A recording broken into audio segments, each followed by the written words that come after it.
How are you? Oh, I can't see. You can't see me? No. With your glasses on? With my reading glasses. With your glasses, you can't see me? Designed to read right, to see what's right in front of me, and you're far from me, so no, I couldn't see. Yeah. I'm good. How are you? I'm good. Good. I'm bummed. My little bean left, but that's okay. Oh, yeah. Her last puppy left. Yeah. And she was there for like 6 months. She left on her 6-month birthday. Yeah. She got her forever home. Yeah. So. No wonder you're being an asshole. You're sad. I'm sad. I'm bummed. I miss her. Yeah. Well, she's at a good home. Yeah, she is. And now your other ones. Miss Alex Gator is happy, I'm sure. Yeah, she's very happy. Miss Alex Gator. Thank goodness that puppy's gone, because that puppy was trying to be your shadow, and I'm your shadow. Right. So. You can't have two shadows. You're not Peter Pan. No. You're a real boy. I miss her. But I mean, she got a really good home, and that's why I do what I do. And so, but the other puppies all went so quick, and then she was the last one here. And as soon as all the other puppies were gone, then she just started never like going back to the whelp box or doing any of that. Like she just instantly started sleeping in my bed and being upstairs with all the other dogs, and just like. Well, yeah, she was the last one. It would have been kind of sad if you made her sleep in the whelp box up until she would have been able to jump out of it now. But right. Plus, she was also very pushy. She always had to be the very first one out of the whelp box in the morning. Oh, you never told me that? Yeah. Like, Stevie was the coolest. If you grab one of the other puppies and brought them up before you brought her up, she would have a total fucking meltdown. So it's like you always had to get her first. She just had a very big personality. She's a sweet girl. So, we took her camping. Yeah. Camping was fun. Yeah, and I didn't even have to put her on a leash the whole time. She just stayed right there, and she had a blast. And my dog Bruno mud puddles and is her biological great uncle, and he sounds so old. He's just a baby. I know, right? That's I'm like, Fran's her grandma. How old's her grandma? Almost 4. Right? She was a teen mom. Anyway, he goes camping too, right? And we had like his box of all of Bruno's things because my roommate takes him. So all of us went, a group of us went, right? And he has his box with all of his toys in it. And she kept taking out his things and stealing them and hiding them. And then he'd go walk by and she would start guarding them. It really threw him for a loop. He's like, what is this thing? Why is it here? And it was hilarious because there were other dogs, but she would only torment him because they were related.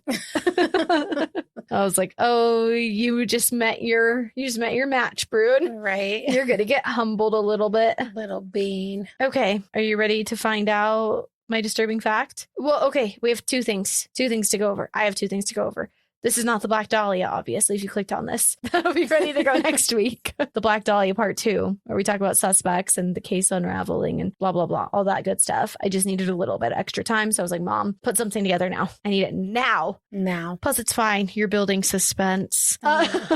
Secondarily, we are also not with our regularly scheduled 50 states disturbing facts. Oh, no. We have a new disturbing fact to bring forward. Okay. I was waiting for what state are we on? Connecticut? Yeah, probably. Okay. I think that's where we're going to be next time we pick them up. But okay. Because I think we just did Colorado. We're just taking a break from our regularly scheduled programming. We're just taking a break to talk about, did you know that Betty Crocker wasn't a real person? I did. Okay, cool. Episode's over. That was the disturbing fact. No, but keep going. The company that is like the prequel to General Mills, that's called Washburn Crosby Company in 1921. You know, they're like trying to domesticate women and make them like housewives and such. And because they weren't already. They're trying to extra domesticate them. Well, and there were some girls that were like challenged about being a housewife, and they needed to be taught how to be a housewife. Oh my. And so they started this column called Betty, because like these guys could write in, right, and like ask questions to a guy, and like there were radio talk shows with guys asking questions, but there was no female role model for these kinds of women. So they created this persona of Betty Crocker, and I would just be so disappointed if I was writing I thought who was Betty Crocker, right? I'm confiding everything in her. I'm like, my husband didn't like my cake, now he can't get it up, like all these things, right? Like these women are writing like very confidential information, right? And then it's like fucking Stacy or Doris is the one fucking responding. What? Your name isn't Betty Crocker? Like, huh? You're a fictional character? Yeah. Isn't that crazy? It is crazy. Yeah. That's my disturbing fact. There's a lot more history on it if you want to go research it, but I'm trying to keep it short and sweet. Then when did it start being cakes and the pre-made In 1947. stuff? Oh, okay. Yeah. So continuing to help domesticate the housewife by if she's a shitty cook. Right, exactly. You open a box and add some eggs and call it a day. Exactly. There were like coupons for buying products if like you mailed in a letter, you know, but like it really breaks my trust. Sorry. It really broke my trust as someone who didn't exist 100 years ago or write letters. Sad day. It did. I was seriously like so disappointed when I learned about this. I was like, hold up a second. Martha Stewart, are you real? Like she went to prison, so yes, she's real. Right? What's that other one? Rachel Ray? No, fuck that bitch. No, I love Rachel Ray. I'm like, really? That's not who I was referring to. What's the other one? There's another one out there that's like baked goods. That's a female's name. I don't know. Sorry, there's too much dead space. Yeah, I don't know. I was gonna say Brie Vandekamp, but that's not it. Brie. Love Brie. Yeah, I don't know. It's not Duncan Hines because obviously Duncan's a guy. No, it was. Was it Duncan Hines? That was happening in my brain. Okay. But persona. Yeah. But probably Duncan Hines isn't an actual person. Probably not. I didn't look into it. But okay. All right. Well. But that's why. Okay. I were like the Schwan man when I thought it was like, I was like, oh, that guy's Schwan that comes to the door. Nope. It was just really good frozen food. Right. Too good. Yeah, too good. Yeah, speaking of Betty Crocker, just put this in the oven from the Schwan Man. Yeah, those were the days, man. Yeah, they were. When I could eat gluten. It's like a month ago. No. Aw, my poor belly. All right, what you got? Okay. So since we are not doing the Black Dahlia Part 2, as Daphne said, and she was like, hey, I need you to crank one out so we can keep on track for the once a week thing. Because we really are trying to grow. We are. And we want people to listen and support us. Yeah, that's why I've been posting on the gram a lot too. My little Alice in Wonderland down the rabbit hole. Mm-hmm. I loved it. Yeah. Yep. Mama's working. I love it. Thank you. Anyway, okay. So this is the Ramble Cave. Don't know. Okay. I'm like, okay, tell me more. Tell you more. Okay. The Ramble in Central Park, as it's known, is located. You love Central Park in the lore. I do. I was going to do a whole like haunted Central Park, but then this one has kind of a pretty good story. Well, you did the apartment? I did the Dakota, which is right there at Central Park. Yeah. That's what I'm saying. You love Central Park lore. Yeah, I do. So that was why this was easy. I was like, oh, I know what I'll do. Here we go. But yeah, because there's a lot of like ghosts and stuff in Central Park, and they're all like little snippety stories. They're just real short little stories. But the one that goes with this, which is not a ghost story, is just a story, ended up having quite a lot of dirt to it. So I was like, okay, well, that's good. That's all I need. I had pine needles in my hair. I was working in the yard. That's okay. I get it. Okay. All right. So the Ramble in Central Park, that's this area of the park, right? And it's located just below 79th Street in a heavily wooded area with narrow winding trails and large granite boulders. The Ramble looks very natural and untouched, but the designers of the park put tons of hours into the design to make it look rustic and remote. So it wasn't originally like... Is this like where they film episodes and shows when they're showing them like at the woodsy part of Central Park? Probably. But there's a lot. I mean, like there's Strawberry Fields is pretty woodsy, but this is like super woodsy. Like it's very densely forested. Okay. So the park planners, Frederick Law Olmsted and Calvert Vaux. I'm going to go with Vaux. It's Vaux. So yeah, they didn't plan the cave as part of the original vision of their quote greensward plant or greensward. So not like greensward, but like going to the green, like toward where greensward. That's what it was called. Okay.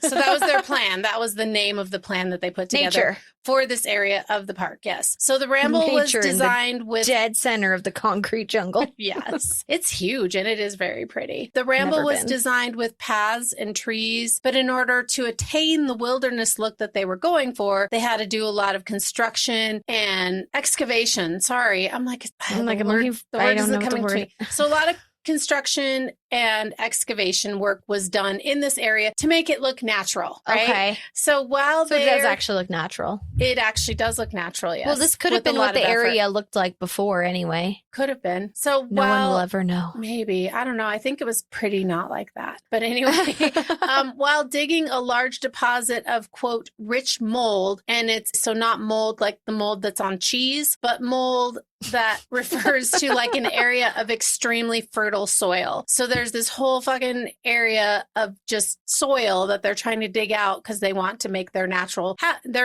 looking thing. So they got to remove all the shit that's already there. That's natural there. No, I'm kidding. So anyway, so the mold was taken out by the cartfuls. Oh, like they're just digging and digging and digging. And it just keeps going and going and going. Right. And when they were finally done, it ended up, well, not done, but like, halfway through it, they're like, oh shit, like there's a narrow cavity at the water level on the lakeside. And if we keep digging and digging, it gently slopes upward about 30 feet-ish to the north. And it met up with where they already had like a planned path that's just east of the Ramble Arch. So the whole area is called the Ramble. There's the Ramble. I don't know if the bridge is called the Ramble, but there was the Ramble Cave. Google this when we're done a picture of it. Yeah, it's pretty cool. It is really cool, actually. So they were like, oh, this is fucking sweet, right? We found this cave. It's not exactly what we were going for. And also it's not very easily accessible, but we're going to add it in. Yeah, we're going to add it in. Like, this is cool. We found this fucking cave. We're going to make it part of our landscape that we've got going on here. It's going to be part of our natural scape. Right. And it is natural. It was the actual one, not one natural thing, but it was a big part of what was already naturally there. So, but anyway, you couldn't really get to it. So from the trails that they had planned, like I said, it went up to this path, but like if you went down, there was like you're just down in there and that was it, right? So they put in several large rocks on top of the eastern wall with more stones that they set into the hill beside the north exit. And they set it in such a way that it looked like these rocks and boulders had like slid down naturally, right? Okay, that's pretty cool. Yeah, it sounds very cool. And at the end of the southern exit by the lake, rough stones were placed to form a narrow staircase leading up from the lakeside path down into the cave, and then a border of bigger stones hiding the stairs. Like, you couldn't see it just from seeing it, right? You'd have to be like right on top of it. What year was this? This was I didn't put that in there, but it was a long time ago. It was very early. It was in the 1800s, so mid to late 1800s. A lot of people were smushed in the process. Huh? A lot of people were smushed in the process. No, this is not a ghost story, but I said it wasn't ghosty. I just said it was juicy. Okay. So, because I wanted to do a ghost story, but like I said, those are really snippety. And then when I started looking at this one, I was like, oh, this has a whole thing about it, right? This is historical. Right. So besides the fact that it's this building of this cave and everything is getting going and everything. So the cave was very popular and it became a really cool place for kids to go and play. And it was also referred to as Indian Cave because supposedly the floor of the cave showed signs of Native American inhabitants in the cave, which makes sense. Yeah. But as with most dark and creepy places, because it was a cave, so it's dark and creepy, there's drama.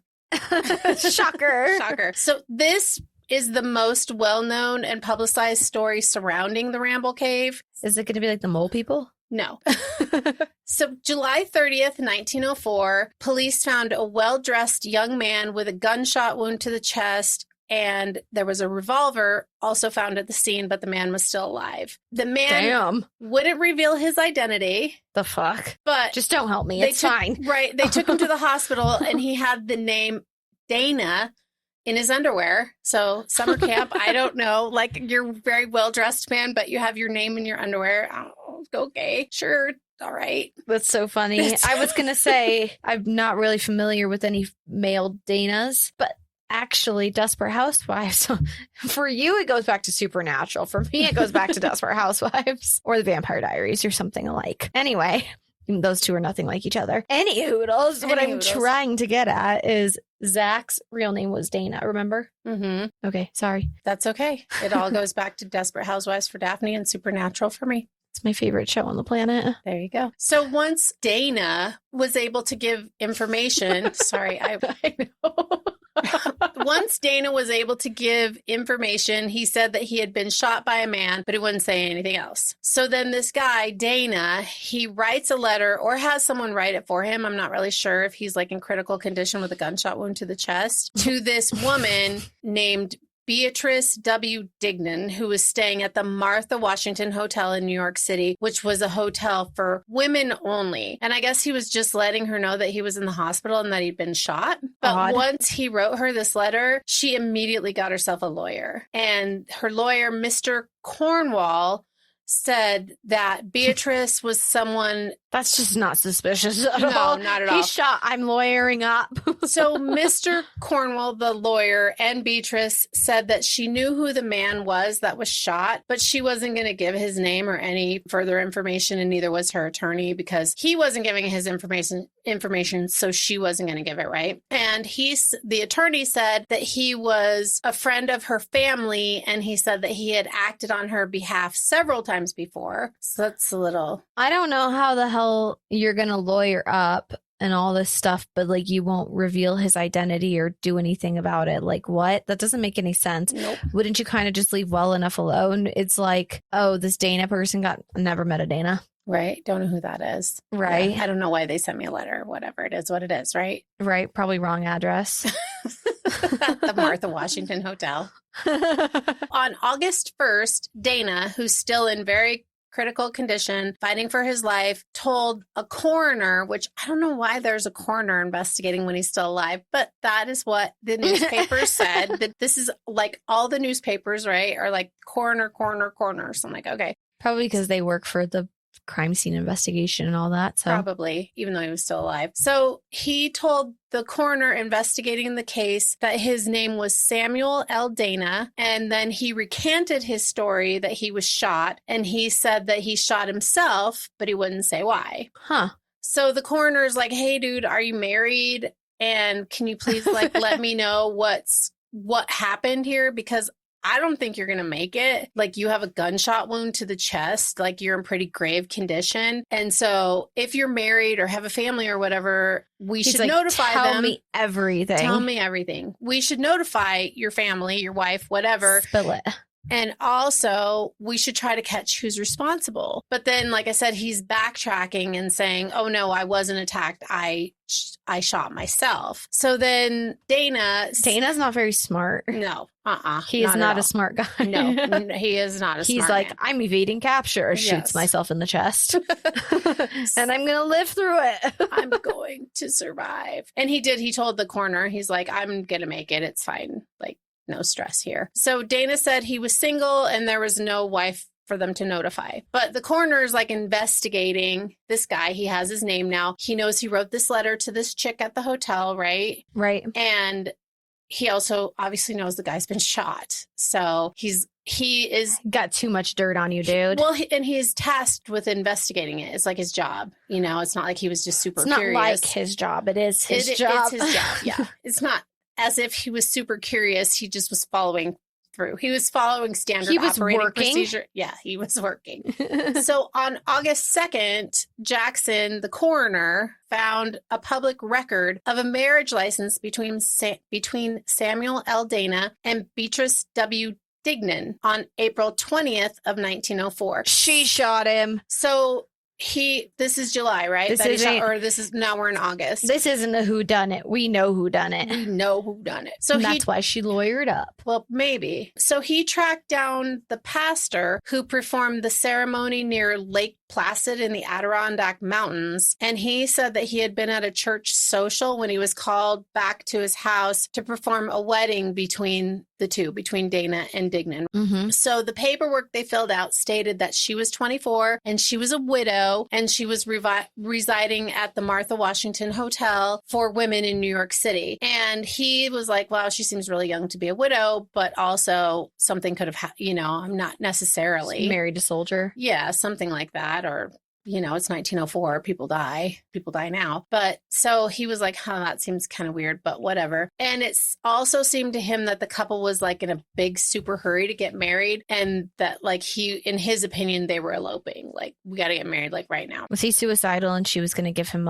he was going to give her all the insurance and life insurance and all that? Was that what was going on? No. He's like, take me out and you can have everything. You can have all of my nothing. Right? I was literally just going to say that. According to the pastor, the groom gave him one of the largest bills that he'd ever gotten for performing a private marriage ceremony. So obviously they get paid for like weddings and stuff, but like this is just the two of them like, hey, you got to marry us like right now. Here's some money. Wait, pastors get paid to do marriages, to do weddings? Really? Yeah. Huh. I would think that'd be their godly service and out of the goodness of their hearts. They got to have grocery not their money. Wallet. Yeah, but doesn't the church pay them? How do you think the church gets money? Donations. Weddings, funerals.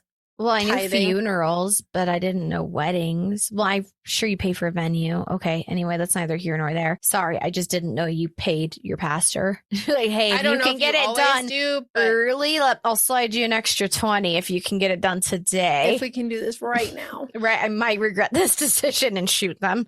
So, however, so we'll take care of this shit now. Dana's roommate at the YMCA, who was tracked down by the address listed on the marriage application, said that Beatrice had visited Dana, or Samuel, whatever you want to call him. Dana. We're just going to go in with Dana, his last name, really often at the YMCA. And the roommate said that Dana was upset in February and March because he was trying to make a decision between two women. He's like, oh my God, I love her and I love her and I just don't know what to do. Oh my God, what am I doing? And sorry. Tormented love affair. In April, he ripped up one of the women's photos. So obviously he made his decision and he obviously landed on Beatrice. But if he's married, then why is he claiming to be single? So that's the coroner's like, what the fuck, dude? Like, why? Why are you claiming to be single when right here I have your fucking marriage license? Literally. You know? And so on August 3rd, Dana was beginning to show signs that he might recover and survive the gunshot. And the investigation into the suicide attempt continued. The coroner was like, okay, so how could a right-handed guy shoot himself in the right chest with the revolver? So it's that'd be a pretty awkward angle. Right? Yes. Oh, yes. Okay. I was lefting, but same fucking thing. Left to left, right to right. Yeah. Same difference. Different, but same. So upon further investigation into Dana, it was discovered that he and Beatrice were involved in a lawsuit in which Dana was the plaintiff. And Dana denied that it was regarding a divorce or an annulment, which is another lie to this story that by this time it's captivating the public. There's just newspaper articles about, holy shit, this guy was killed. Who is he? Where, oh my God, he's married. But he was shot on Friday. On Saturday, they couldn't find the chick anymore. They didn't know where she was anymore. They're like, where the fuck is she? Right. The coroner's like, hey, to the police, they're like, hey, can you put somebody on the hotel and like watch, do surveillance on her? And the police are like, no, like we have shit to do. And it's not in our purview right at the moment. It doesn't seem relevant to us. Right. So she just is. No, we actually don't work for the people. Right. She's a dangerous criminal who's shooting people and lawyering up. But no, we don't want to do anything about it. It's fine. But she's a woman, so she's not dangerous. Have done anything. Yeah. That is the only good, there's lots of great things about being a woman, but that is one of them, that you're like not always suspected for doing bad things. They look at guys first. It's like, it was me that slashed your tires. Sorry. That's okay. Slashing tires. So anyway, it's another lie on top of a lie on top of a lie that's captivating the country by this time, right? It's kind of like a soap opera that's playing out. And on August 4th, what? I'm just laughing. Like it's like a soap opera. It is. Playing out in the newspaper. People are like, and what Dana say today? Yeah. Sensationalist. Dana took it back. What? That can't be possible. Can't be true. So is he Samuel or is he not Samuel? We don't know. To be continued. Right. To be continued in the next edition of the New York Times. It's a big story in the New York Times and it's national news. So papers are picking it up all over because it's a salacious story. I don't know if the radio existed that early. In 1904? I don't know. Probably, maybe. I don't know.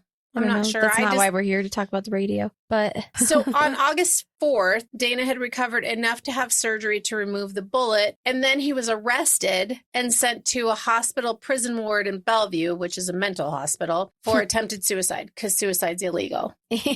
That's going to make him not want to commit suicide. Right? Putting him in for a lobotomy. That'll do it. On August 5th, the New York Times reported that Dana admitted that he was trying to have his marriage annulled. So Mr. Oh no, I'm not in court, or I haven't filed against her. I don't even know who Beatrice is. Right. Like, never met a Beatrice. And then he's like, oh wait, just kidding. I am trying to get it annulled, because not only is Beatrice not a widow, but she's like actually still married to another guy. Oh. Yes. So she's a liar. And a bigamist. And a shooter. And a killer. Perhaps. I don't, yeah. According to Dana's attorney, because Dana was well-dressed and had excellent manners, Beatrice assumed that he was wealthy, but finding out that he wasn't wealthy, he's living at the fucking YMCA. And you've been visiting him multiple times, his roommate said. So at what point... Right, wouldn't he live at the Dakota if he had money or something like that? Or anywhere but the YMCA. Yeah. You know, like what, like, I don't know. Oh, he must be wealthy. He lives at the YMCA with a roommate. I don't think you can stay at the YMCA anymore. You could, though. Oh, yeah, not anymore. I don't think you can, but you could back then. So it's like, oh, he's rich. I want to marry him. He lives at the YMCA maybe because he's just trying to save money. Maybe he's just saving up for our house. Yeah. Maybe he's just saving up for our penthouse at the Dakota. Perhaps. So she finds out that he doesn't have any money, right? And so she's like, hey, dude, I'm just going to keep doing me. I'm going to still be Mrs. Dignan, the widow, and I want to date other guys because, like, I need to find my real sugar daddy, and you're not it. So spicy. And she's like, oh, hey, and BTW, my husband's actually still alive. I'm not a widow. So our marriage doesn't really count anyway. Then why would he try to get it annulled if it doesn't actually count? Because they were married. Legally, yeah. Legally, they were married. Right, but isn't that like, her problem? But in her mind, she's married to two people? Yeah, in her mind, she's like, well, it doesn't really count anyways. It's like, JK, I don't look. Yeah, but don't you think that maybe the first one would be null and void after the second one hits? I think, if you're married, you're married, you're married. So her... All right, I'm trying to think of an example that the second thing hits that's more intense and replaces the first one. It doesn't. Right?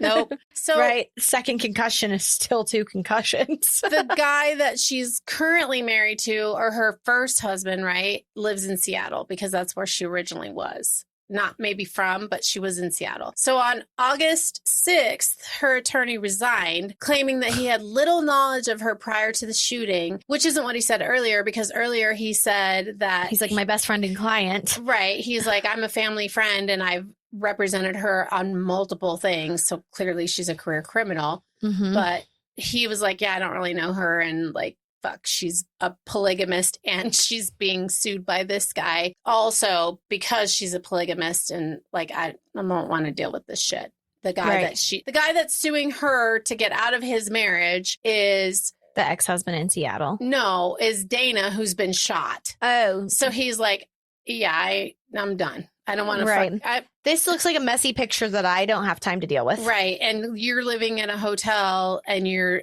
not really married to someone who has money, and the whole thing is just a big mess, and I'm not going to get paid, I feel like, so I'm out. Right. So then the New York Times reported that Mrs. Beatrice Womack Dignan, Dana, had They added Dana. That's awesome. Well, she's married, had a somewhat checkered past in Seattle. In her youth, she was known as Babe Womack, and she had worked as a cashier in a restaurant, and she was really popular with the guys. Of course she was. Yes. So she must have been a looker, but I'll have to look her up.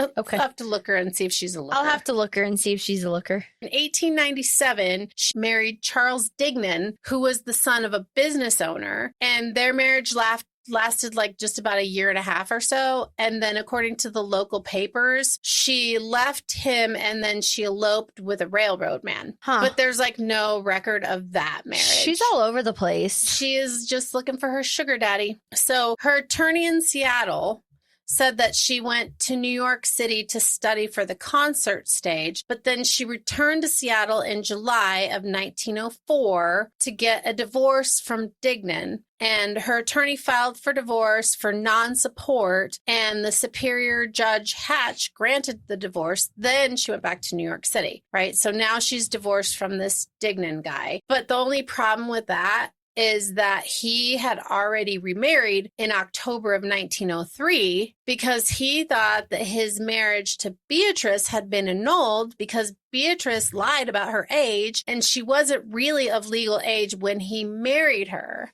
Shit. So I'm like, she's oops, crazy. Oops, I married a minor. Right? I don't even know how you do that. Well, actually, yeah, I won't get into that. Well, I know someone that happened to lately, and I won't get into that. Yeah, don't do that. So yeah, it's 1897, and she's like, oh my God, I'm 20 or whatever, however old she said she was, but she wasn't really, because if she's 24 in 1904, she's 1897 math. That's 7 years. Carry the one. I don't know. She's not 24. She's 17. Yeah, she's 17. Sure. If she's even not. In 1897, she's 17, if that's true. Yeah. If she's really 24 in 1904, who knows, right? Because this bitch is a liar, as you said, all over the place. And it was also uncovered that Dana had withdrawn his suit for annulment on July 29th, which is one day before his attempted suicide. Is this really an attempted suicide? No one can see you. No one can see. I don't know. Hands are up, faces confused. I don't know.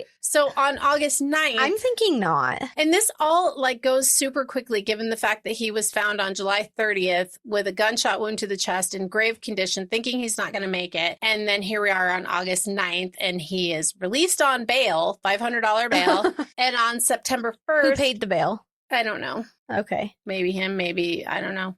Because it did say he was a banker, but I mean, he wasn't a rich banker if he's living at the YMCA, probably just works at a bank. Right. But anyway, it was kind of hard to find stuff, but I was this happened over 100 years ago. So it's hard to find things that happened 3 weeks ago. Well, that's too soon. Okay. Too soon. It's hard to find things that happened 3 years ago. Uh-huh. Yeah, where all the information should be out there. And it's not. Or you have to pay for it. There's that. Well, I did pay for this because newspapers.com, and that's our subscription. Yeah. So on September 1st, his case was dismissed altogether. So from July to September. I have a pet gnat and it's in here with us. Driving Daphne crazy. Uh-huh. So from July to September, the press is loving this story because there's bigamy, there's lie after lie, there's financial fraud. It's like playing out like a soap opera. Literally. Yeah. So it's very, people are. Is she Mormon? I don't know. Sorry. Well, I was asking that because she she's morally okay with being polygamous. No, I think she's just not a moral person in general. Okay. I don't think it has anything to do with her if she's Mormon with religious or not Mormon. beliefs. I think she just is looking for her sugar daddy. No, I was just asking because of religious beliefs that, polygamy is okay in the Mormon church. I don't think so. I think she's just like, well, fuck it. I'm not with you anymore. We're divorced. I'm getting married to that guy. Okay. Oh, wait, we're not actually divorced, but it's cool. I'm going to marry that guy anyway. I think that's... Oh, wait, and you don't have money? Let me shoot you in the chest. Right. I'm out. So, yeah, the press is just loving this because it's sensational headlines. It's selling papers. People are like, oh, my God, what's going to happen next? Like what's happening now? So Dana told his lawyers and friends that he didn't actually attempt suicide, but instead he claimed that he was the victim of an early morning duel in Central Park with the brother of a Southern woman, Daphne's face, to whom he had been previously engaged. So the girl that he was picking between, maybe? Perhaps. The brother, he's like, you don't want my sister? Bang, bang. Right? Like, he's like, yeah. Well, and maybe things had settled down because he filed for an annulment from Beatrice, but then he withdrew the annulment on the 29th and then he shot on the 30th. So maybe. That's just really suspicious. Yeah. So maybe that's true. Maybe it's not. I don't know. It's all a big mess. Beatrice. It's more than a big mess. It is insanity happening around here. It's pretty fucking crazy. This is like really juicy goss. Yeah. This is like Scandival. Who? Nice.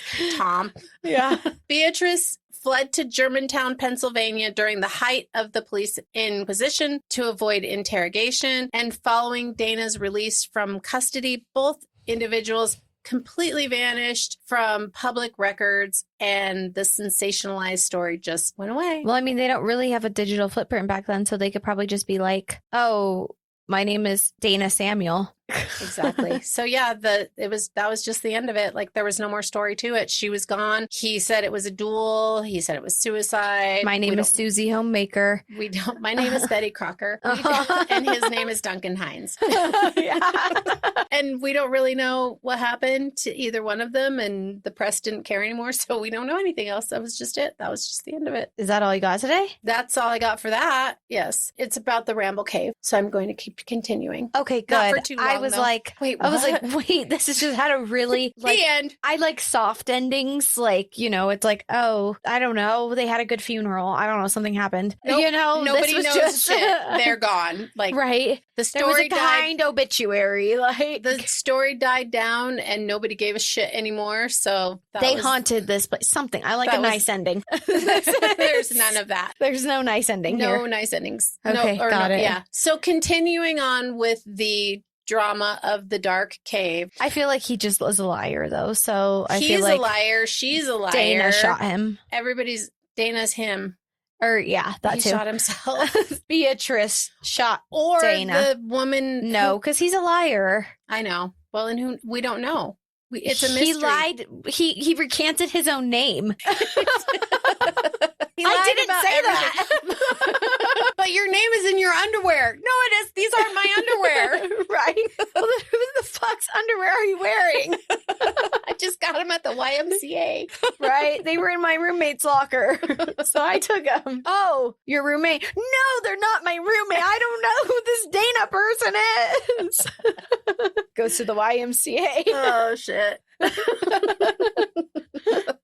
Back to dark and gloomy caves. Okay. Mysterious and dark. Man-made caves. Man-made. Well, no, it wasn't. Man-made-ish. Man-uncovered caves. Yes, man-restored caves. Man-restored caves. So there were multiple muggings and ambushes that occurred near both entrances of the cave because it's dark and secluded. Because like I said, you can't see either entrance unless you're like right on top of it. I'm pretty sure that's where I'm thinking of the scene. I don't think they actually filmed it there to show you, but where Peach gets attacked in the park. I don't know. I think that's supposed to be like this area because she was running through Central Park, like for fun. Yes, like on the jogging not trail. Like for her life. like she was doing it for a good time, which can't relate. So there are multiple muggings and ambushes that occurred near both entrances because, like I said, you can't just see it. Like if you're looking across the lake or you're like right on the other side on those paths, like you have to be pretty much on top of it looking down into it in order to see the entrances. So it's pretty well hidden. Plus it's very forested. It's a super dense area, right? So in 1904, a local artist was arrested and convicted of disorderly conduct after a baker, probably Betty Crocker, accused the artist of intentionally luring him down there to the secluded Indian Cave, because he called it the Indian Cave in his police report. Okay. To rob him. And then the cave continued to gain a grim reputation for self-harm. In 1865, a man was found dead inside from a self-inflicted pistol wound. Then the Dana case in 1904. Okay, but was it real? Yeah. 1865?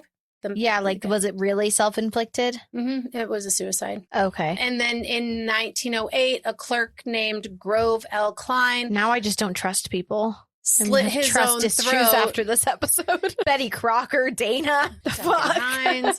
He slit. So this clerk in 1908 slit his own throat with a razor at the site. Oh, geez. So why are so many people hurting themselves and killing themselves here? Because they can. Is there like some kind of a dark energy? No, I think it's just secluded. Yeah. So, and then in 1929, the New York Times reported that in that year alone, so an article came out in October of 1929, that in the year of 1929 alone, 335 men had been arrested for, quote, annoying women, and that the Ramble Cave was a popular spot for that sort of bad behavior.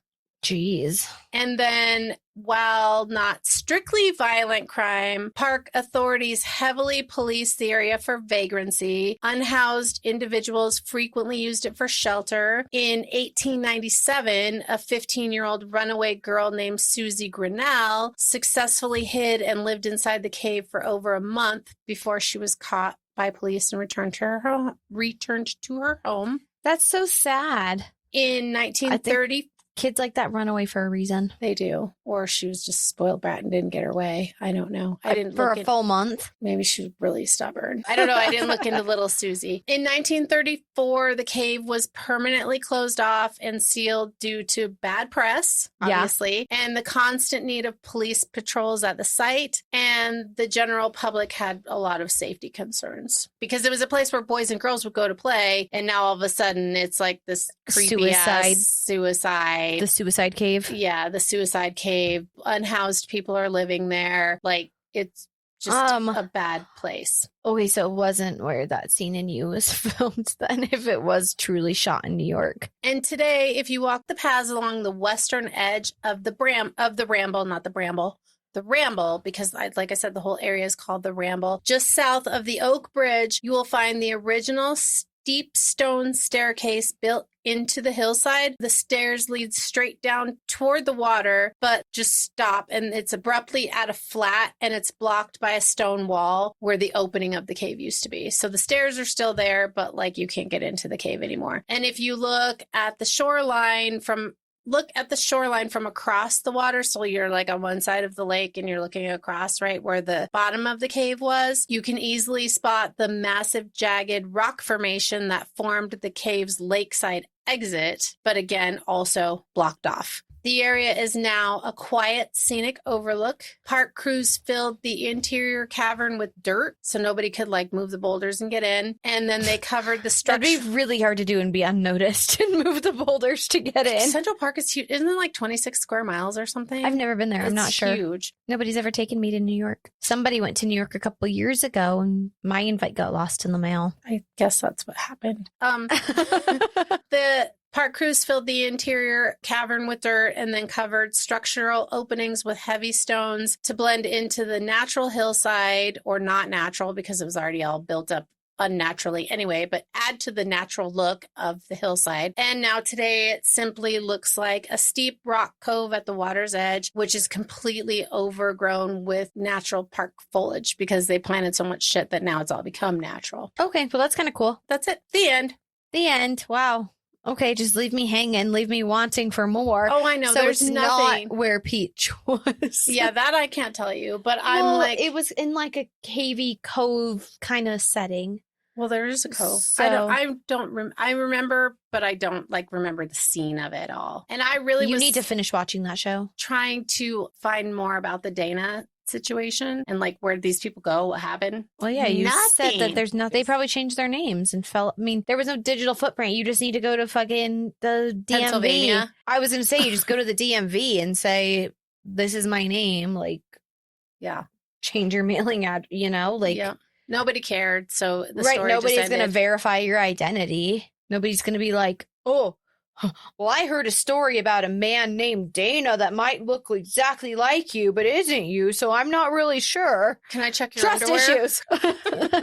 Let me see the name in your underwear, please. Right. Let me see your underwear drawer.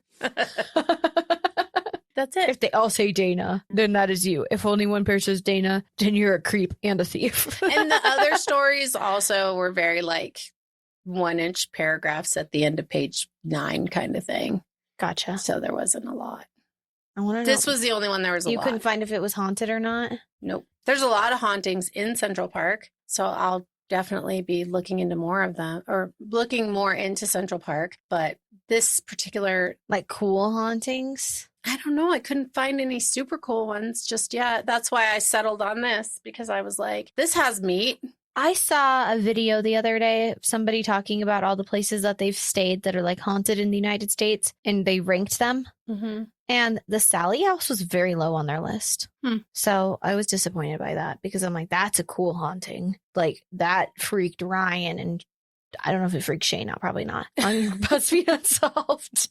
So like, I am fascinated from that moment that freaked Ryan out. I was like, oh my God, I got to go there. That's a cool haunting. But to be fair, everything freaked Ryan out. If he stepped on a frickin' ant and it made a noise and it was dark, he freaked out. Yeah. I loved it. Yeah, me too. I missed that show. It's not still on? I don't think so. Oh. I think it's done. I think it's been done for a couple of years. Oh, okay. But we have some we haven't seen because we always used to watch it together. A shitload. Because I saw a reel the other day that I just kept playing because it was actually while I was trying to download something on the main That's Disturbing computer, and I didn't want it to time out. And so I was a reel with the guy that played George Costanza on Seinfeld, and then he was interviewing Shane and Ryan. And oh, that's cool. It was literally like, it was just a reel, and I put it on repeat so the computer wouldn't time out so that it would keep loading its thing. I love that. That's so funny. Yeah. Well, thank you. And Shane had that 1970s porn star mustache thing going on for a little while. And longish hair. And whoa. Ryan had long hair. Like, I didn't even recognize him at first until they started talking. And then I was like, oh, wait. What? Like, I recognize That's the crazy. voices. Yeah. Well, Shane at one point in the show had the porn star mustache. Oh, okay. I remember that. Yeah, I don't know why that's a thing. It shouldn't be. Like Jordan from The Challenge. Yeah, like anybody with the 1970s porn star mustache, rethink that shit. Okay, but my dad kind of has that look. No, your dad does not have the 1970s porn star mustache shape. No, your dad more has like, I don't even want to say it. A stash. Yeah, well, I don't know. He has the Tom Selleck mustache thing happening. One time he got bit by a spider and half of his mustache fell out. That was kind of funny. Whole lip got super swollen. That was interesting. That was the best. It wasn't. He didn't love that. I loved it though. It was really funny. Poor guy. But yes, his entire half of his mustache fell off on one side. It was like a perfectly straight down his Cupid's bow too. Like good times. All right. Well, thank you. Mm-hmm. I wish that we had ghosts here and cool ghosts. No, I wish we had scary ghosts. Sorry, this wasn't it. They're like the ghost with the shank. Dana with the shank. But this was it was an unsolved mystery. It is an unsolved mystery. We don't know. Right, and they're definitely dead by now. Oh, yeah. Yeah. Well, if she wasn't lying about her age. Right. Well, yeah. Well, still, that would still I know. I was joking. I was just even if she's born in 1904, which that definitely wasn't it.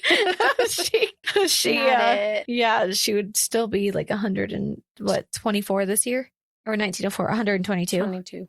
Yeah, she looks great. Probably great for her age. Still hooking in those men. She's on her 17th marriage, right?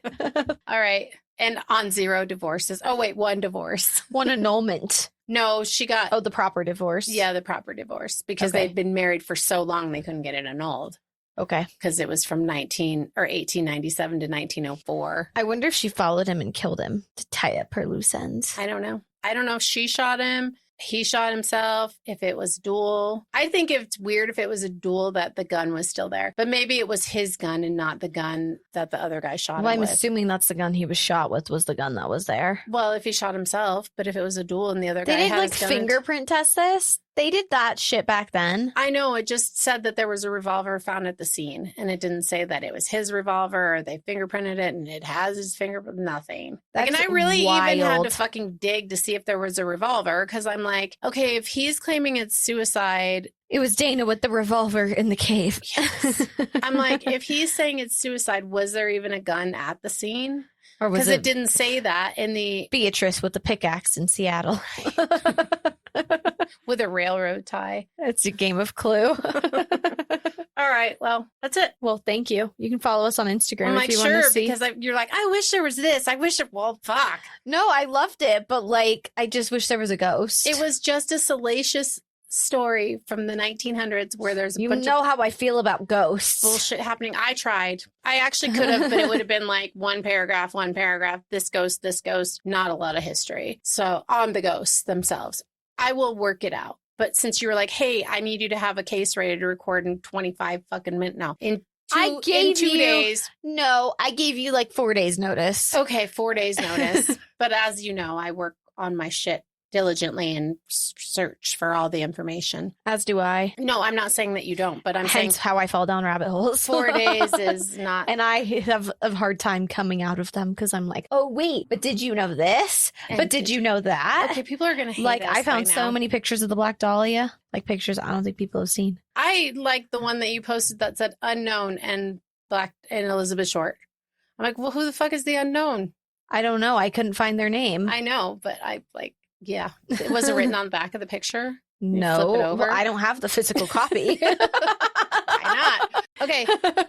All right. You can follow us on Instagram at That's Disturbing Podcast. You can give us a shout on Facebook at That's Disturbing Podcast. You can, what's that face about? Sorry, because every time we post on every time we post on Instagram, it goes to my Facebook and not to our That's Disturbing. I'm going to work it out. And we don't know why. We're going to do it like the High School Musical song. We're going to work this out. Do I need to just delete my Facebook? No.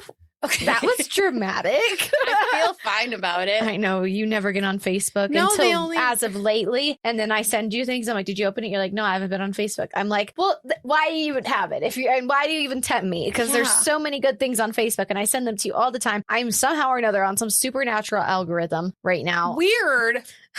I don't know how that would have happened. That's crazy. That is just crazy work. Yeah, I just been posting on our social media on Instagram and on my puppy social media.